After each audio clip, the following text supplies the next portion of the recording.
La enseñanza en la escuela secundaria 2. Muchas veces, cuando tomamos horas y sabemos que estaremos frente a un grupo de alumnos que esperan el desarrollo de una materia, lo primero que se nos pasa por la cabeza es: ¿qué queremos hacer? ¿Cómo lo vamos a hacer? ¿A quién enseñaremos? ¿Para qué enseñaremos? ¿Qué es lo que vamos a enseñar? ¿Cuándo? ¿Qué? ¿Cómo? ¿Qué evaluamos? Es por ello que se hace primordial el desarrollo del currículo, ya que éste nos ayudará a brindar herramientas para comprender el contexto, las finalidades de la educación, las secuencias, las estrategias metodológicas y los procesos de evaluación en una institución educativa. Pero, ¿qué es un currículum escolar?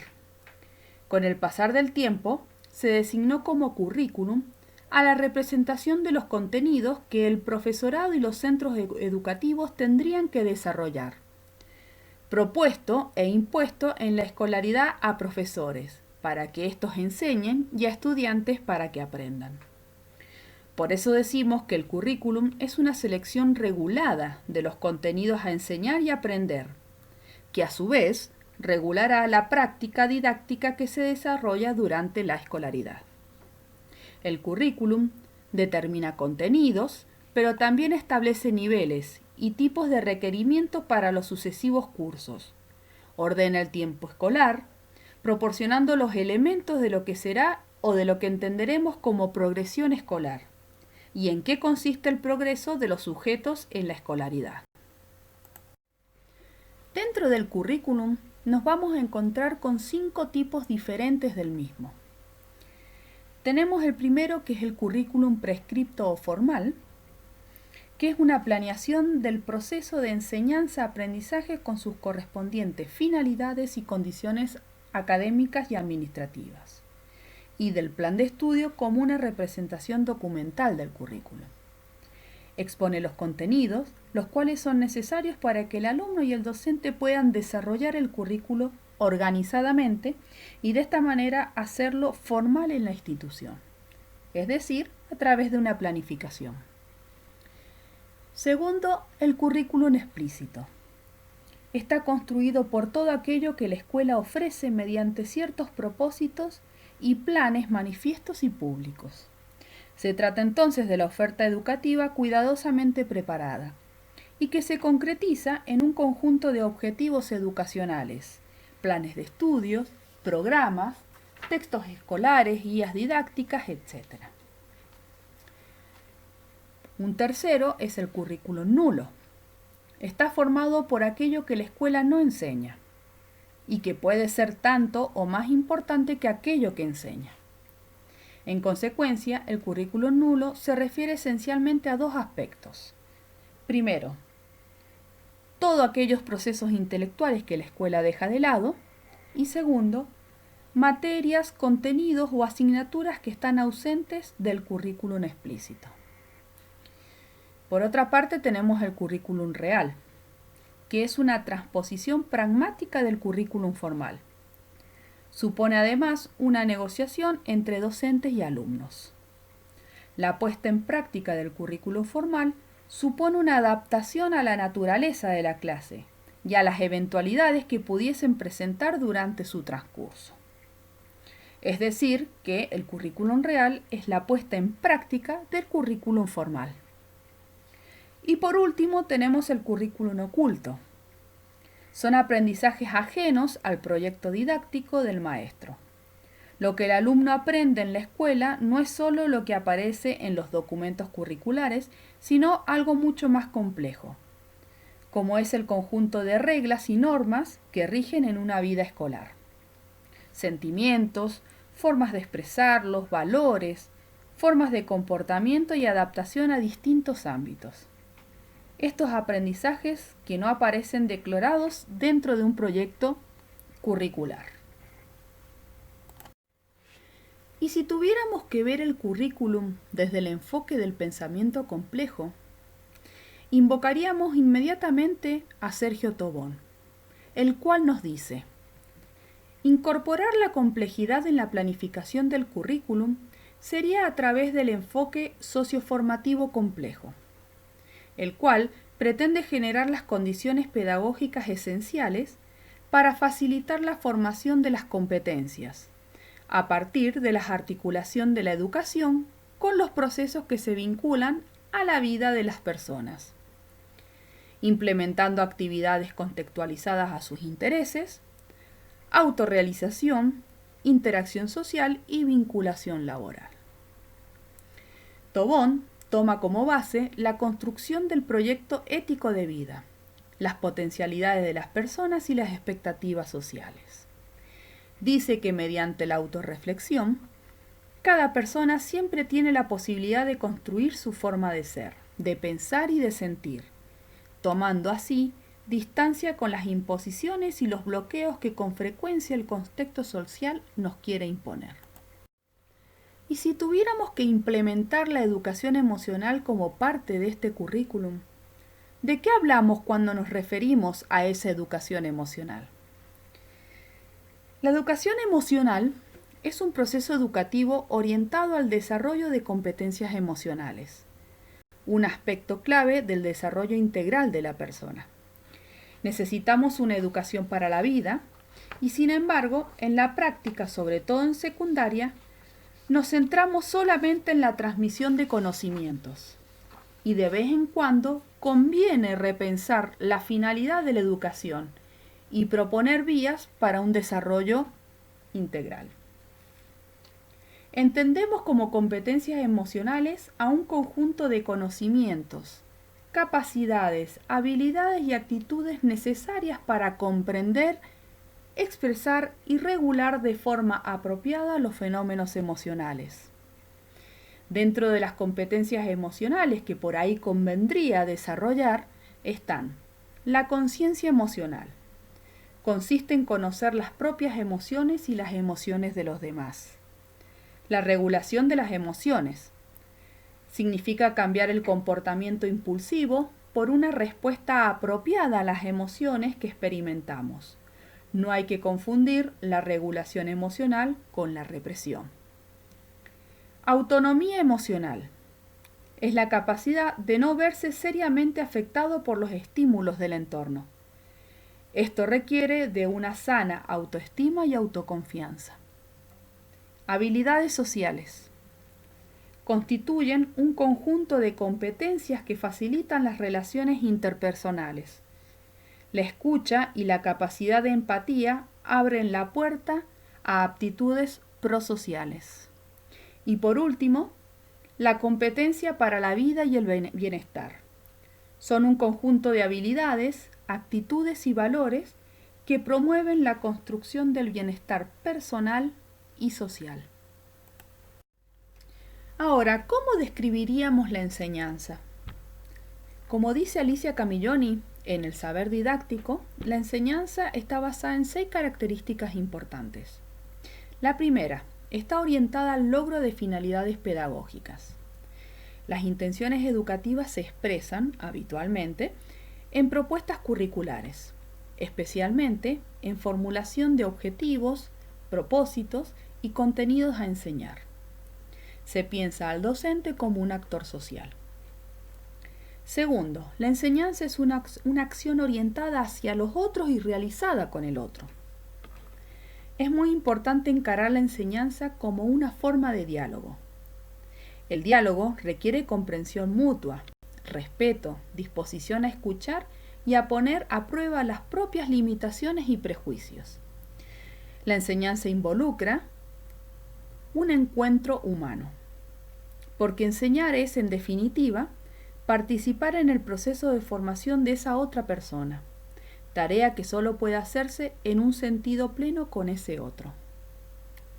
En una tercera, enseñar es desempeñar un papel de mediador entre los estudiantes y determinados saberes. No implica solamente el contenido y la naturaleza del conocimiento que posee el docente acerca de su materia, sino que lleva la marca personal del proceso que dio lugar a su construcción. Y esta relación no solamente se refiere a saberes, sino que también va acompañado de valoraciones, emociones y afectos de diferentes signos. Otra característica es que la enseñanza enfrenta al docente a un flujo constante de situaciones inéditas y complejas. La enseñanza se presenta como una profesión en la que los sujetos deben tomar decisiones de manera rápida. En situaciones poco definidas y en la cual no le da tiempo a pensar. Debe actuar en el momento. La quinta, los docentes disponen de importante acervo de conocimientos, creencias y teorías personales. No es posible reducir la tarea docente a un tipo particular de acción. El profesor debe disponer de una variedad de saberes y competencias que le permitan obrar adecuadamente en diferentes circunstancias. Y por último, la enseñanza implica la puesta en práctica de una gama de actividades que se refieren a ámbitos diversos. Es decir, que enseñar también es pensar, valorar, anticipar o imaginar. Es decir, construir representaciones acerca de esa actividad, hablar acerca de ella y ser capaz de comunicar a otros las propias intenciones, las valoraciones y decisiones. Por todo esto, la enseñanza involucra, como ya se analizó, una faceta relacional que concierne al logro y mantenimiento de la relación pedagógica, al acompañamiento y al sostén emocional del alumno en un proceso de aprendizaje. Llegamos a la parte en la que cuento brevemente en qué se basará el currículum de mi materia. Mi nombre es Jessica Miño.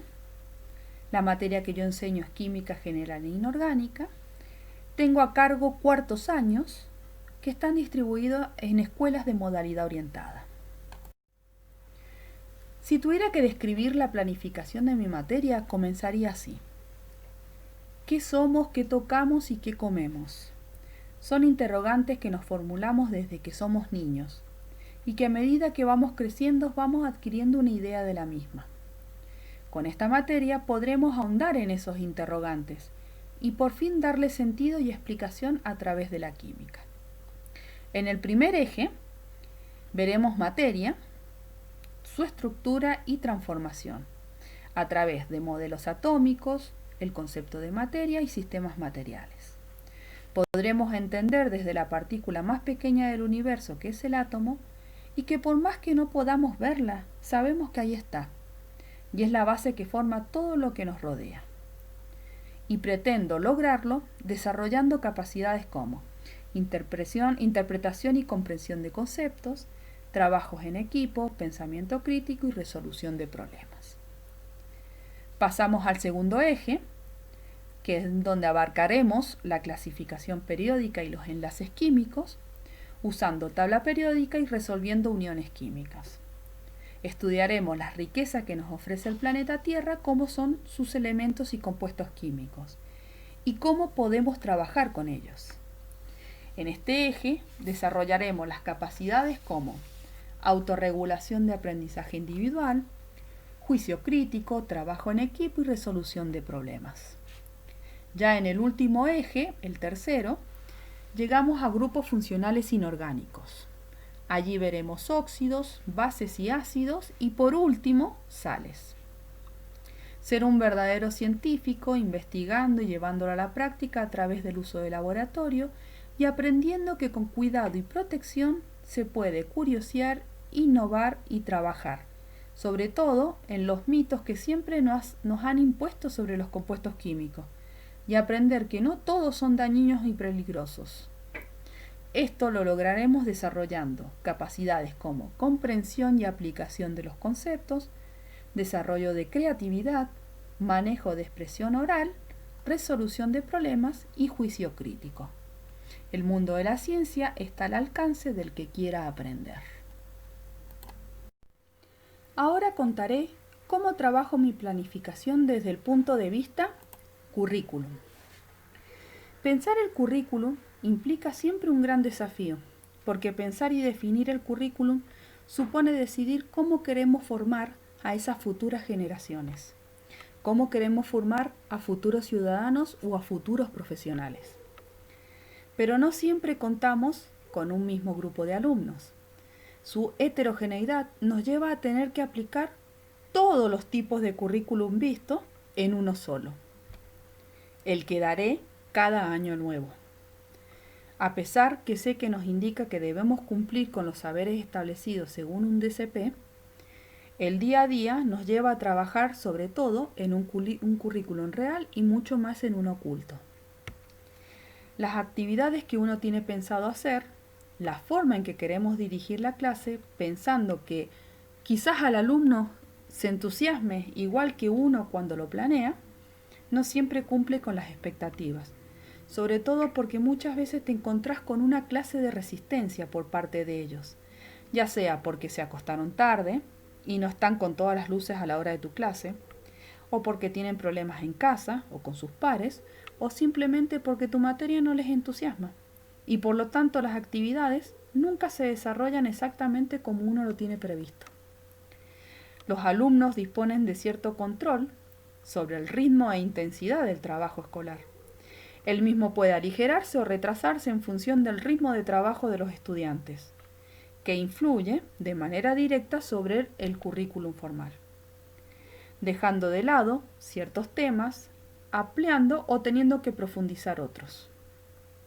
Es acá donde me planteo cuánto es lo que yo conozco a mis alumnos, y allí tomando en cuenta las preferencias y las resistencias que puedo tener de ellos, es que se produce una clase de negociación abierta, y es donde deben hacer nuestro papel de mediador, tratando de comprender, adaptar y negociar con esos alumnos.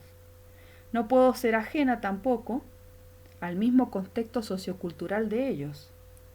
Es un hecho que influye, y por eso debo ser reflexiva y replantear mis prácticas. Como tampoco puedo ser ajena al currículum oculto que se produce en la misma escuela. Códigos que nacen entre ellos, sentimientos, formas de expresarlos, valores, comportamientos y adaptaciones que se van forjando entre las paredes de la institución y que impactan en esas personitas que yo veo a través de la virtualidad a diario. Desde el enfoque del pensamiento complejo, desde la complejidad, debo tener una mirada más allá del simple currículum. Así como Morin nos enseñó, la parte está en el todo y el todo está en la parte, no puedo hacer caso omiso de que mis alumnos en algún momento van a salir a vivir la realidad. Si es que no deben ya ser parte de un contexto en el que han debido superar la adolescencia. Por ello, uno, como docente, se siente responsable en dejar herramientas para que los estudiantes vean el mundo de una manera integrada como un sistema interrelacionado y no como partes aisladas sin conexión.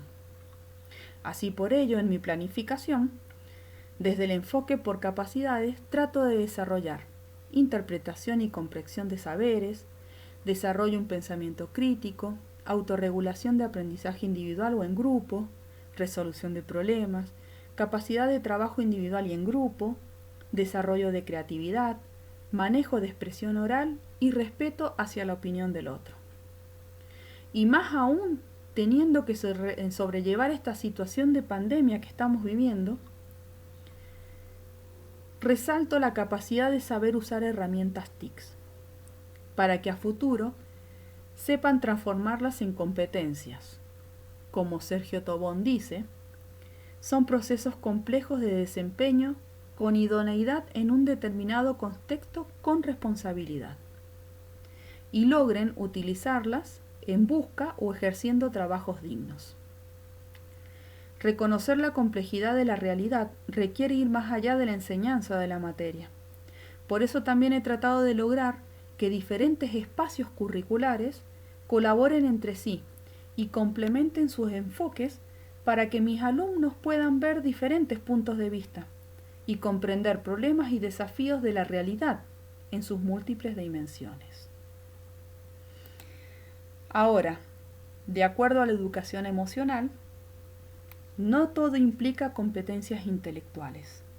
En esta situación de pandemia, por la que estamos atravesando, me ha llevado a repensar más que nunca en el valor de la educación emocional, como algo primordial e importante, que se debería considerar como parte del currículum formal, ya que pensándolo, uno como docente mediador lo viene implementando en forma natural todos los días de cursado. Muchas veces me he encontrado con alumnos que se sienten frustrados, que quieren bajar los brazos ante el primer obstáculo o directamente no le encuentran sentido al seguir. Estresados, ansiosos, tristes por la falta del contacto social con sus amigos en la escuela, hasta te dicen que te extrañan como docente. Esta situación incierta, compleja y amenazante que nos afecta a todos, pero más aún a quienes no están contenidos en una red afectiva. Por eso, potenciar el desarrollo de las competencias emocionales son necesarias para que los alumnos y yo misma tomemos las cosas con más calma y con respuestas emocionales equilibradas al momento de verse abrumado por las actividades de la escuela. Ya que uno no puede enseñar a manejar emociones si yo como docente no las puedo dominar. Comprender, expresar, escuchar y sobre todo mucha empatía me ha permitido acercarme a mis alumnos y que estos me vean más que como un docente, una persona con la cual puedan ser sinceros y comentar qué les molesta. Cuando toca mi clase y debo meterme al WhatsApp del curso, aplicación que no la he eliminado como lo ha hecho la mayoría de los docentes, ya que me permite tener un contacto más directo y cercano con ellos. Trato de preguntarles cómo se levantaron, seguir el hilo a un chiste, ser tolerante, flexible, cuando alguno me sale con posibles dificultades a la hora de entregar trabajos y sobre todo relajada. Porque si hay algo que he aprendido en mis clases de profesorado, es que un docente rígido y apático no logra explotar el potencial que la mayoría de sus alumnos puede tener, y sobre todo en esta modalidad tan fría como es la virtualidad. Y por último, dentro de lo que es la enseñanza, estrategia y didáctica, como docente, me toca la inquietante tarea de recibir a los nuevos estudiantes y de poner a disposición de todos mis mejores herramientas de indagación, de pensamiento, de creación. Para mí, la transmisión y la comunicación son primordiales, sobre todo en la modalidad actual. Esto acarreará nuevos interrogantes, replanteos y oportunidades para cambiar el mundo en el que vivimos. En mi intento de transmitir contenidos, sobre todo en este año tan peculiar que he tenido, replantearme nuevamente las siguientes preguntas para el diseño de mi currículum he tenido que volver a hacerlas, ya que por disposición institucional nos han hecho evaluar saberes prioritarios. ¿Qué voy a enseñar? Decidir qué saberes prioritarios voy a abordar. ¿Para qué voy a enseñar esto? ¿Con qué objetivo voy a enseñar estos saberes? ¿Cómo voy a enseñar esto? Tratar de seleccionar las estrategias de enseñanza más adecuadas para activar los mecanismos de aprendizaje de esos estudiantes, sobre todo en modo virtual, y formular herramientas didácticas para el entendimiento del alumno. Mi práctica docente deberá transitar entre la obstinación didáctica que nos conduce a diseñar los mejores dispositivos para que el aprendizaje pueda tener lugar y la tolerancia pedagógica, que nos permite aceptar que la persona del otro lado no se reduce a lo que el docente haya podido programar. Sobre todo ahora, con el tema de plataformas, videollamadas, formularios en línea, debemos ser más tolerantes que nunca y mediar con que el alumno debe acomodarse a no tener al docente a su lado indicándole los errores y por ende se sentirá perdido o por el contrario, se sentirá como un desafío a su propio intelecto. Y es por esto que lo mejor es darles un tiempo abierto para apropiarse de los conceptos y poder aplicarlos a los trabajos. Englobando todo, he tenido que pensar y repensar las estrategias a utilizar en un marco de nuevas tecnologías, llevando a que las clases sean más didácticas y visuales, con resultados rápidos y en el acto. Si concebimos que la escuela es un agente primordial de transmisión de la cultura, que otorga herramientas de transformación social, debemos pensarla más democrática e inclusiva, que incluya no solo conocimientos específicos, sino también que incorpore esos otros saberes que tiene cada alumno. Saberes relacionados con lo cotidiano, con su contexto, y de ahí que él aporte a mi materia en la práctica cotidiana deba ser incorporada en esas nuevas escenas que se están desplegando. Mi desafío como docente en esta difícil situación de aislamiento social está en generar experiencias de aprendizaje para motivar la capacidad de asombro de los estudiantes y por ello trato de innovar, impactar, en inventar aprovechando el alcance de la tecnología que tenemos hoy en día. La actividad que yo elaboré la realicé a partir de una clase invertida, para probar nuevas metodologías y así poderlas aplicar a futuro. En este caso decidí hacerla sobre un trabajo de laboratorio, elaboración de jabón a través de la saponificación. ¿Pero qué es un aula invertida? Es una estrategia didáctica que se caracteriza por ser un método de enseñanza-aprendizaje aplicable a cualquier nivel educacional. Es una metodología donde el estudiante deja de ser un receptor pasivo de información para convertirse en el protagonista del proceso de enseñanza, mientras que el rol del docente es solo de guía o líder. Permite que el alumno obtenga la información en un tiempo y lugar que no requiere la presencia física del profesor. Es ideal para que el estudiante aprenda a su ritmo. Incrementa el compromiso e implica a los estudiantes con el contenido del curso y mejora su comprensión conceptual. Potencia el trabajo, la práctica y la autonomía en el aula, para que el alumno tome protagonismo en un proceso de aprendizaje, siempre bajo la tutela del profesor. Las TIC juegan un papel activo en el desarrollo de esta estrategia educativa. Las redes sociales son bien utilizadas para compartir conocimiento y experiencias. Igualmente, son fundamentales las herramientas para crear contenidos propios, como son presentaciones, formularios, archivos de audio, videos, informes, etc.